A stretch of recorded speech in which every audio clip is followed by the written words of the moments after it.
This is lesson 825, problem 8101B. So just like the last problem, we are given a quadratic equation in standard form, and we need to do three things. We need to go from standard to graphing or vertex form, and we do that by completing the square. Once we've done that, once we have the equation in graphing or vertex form, we'll be able to see the vertex, and then we will also solve for the y-intercept. Okay, so I'm going to go ahead and set up an equation mat. Again, you can use your algebra tiles in your ebook in the tools, but I'm going to just draw it out on here. X equals x squared plus 4x plus 11. So again, when I have positive tiles, I'm going to use blue, and if I have negatives, I will use some reds. So again, f of x is another way of saying y, so the y tile. And on the right-hand side of our mat, we have an x squared tile. I'm always putting that in my bottom left-hand corner. And then I have 4 x's, and so I have to divide those in half and put half of them up here, so 2 above my x squared, and the other half, the other 2, to the right of my x squared tile. And then you will see that I have 11 ones. Okay, so 4 of those are going to complete my square, but I have an additional 7 of them. So there's an extra 7 ones over here. I'm just going to put plus 7 instead of drawing them out individually. So I need on the right-hand side just to have a complete square. Okay, and so I need to get rid of those extra 7 pieces. So I am going to subtract 7 from both sides. Okay. So when I do that, so I have to do it to both sides so I can keep my equation balanced.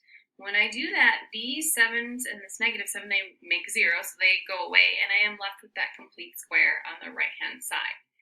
So now I need to look at the dimensions of my square. So on the bottom length here, I have an x and 2 ones, and then I should have the same thing on this side because it's a perfect square. Okay. So I'm going to write down algebraically what we have now. So on the left, we have a y tile, and then minus 7 equal to that perfect square, x plus 2 squared. Okay, and then now to get it in my vertex form or my graphing form, I'm going to get the y alone. So I'm going to add 7 to both sides. And when I do that, I have y equals x plus 2 quantity squared plus 7. All right, so now I can see that this is the graphing or vertex form. And now I want to say what the vertex is, and I can see that right away when I have it in that graphing form. So remember, to get the x coordinate of my vertex, I look at what I have inside of this parentheses, and I set that equal to 0. So I'm taking x plus 2 equal to 0, and then solving for x. When I do that, I get negative 2. And then the y coordinate of my vertex is exactly what I see on the end here, so positive 7. Okay, so we have the vertex. And then the last thing we need to do is get the y-intercept. And so I'm going to rewrite my equation again. So we have f of x equals x squared plus 4x plus 11. All right, and remember, f of x is just another way of saying y. So when I'm solving for the y-intercept, I want to let the x is equal 0. So I'm going to keep my f of x, or my y, and I'm going to replace all my x's with 0. And then I end up getting f of x, or y, equals 11.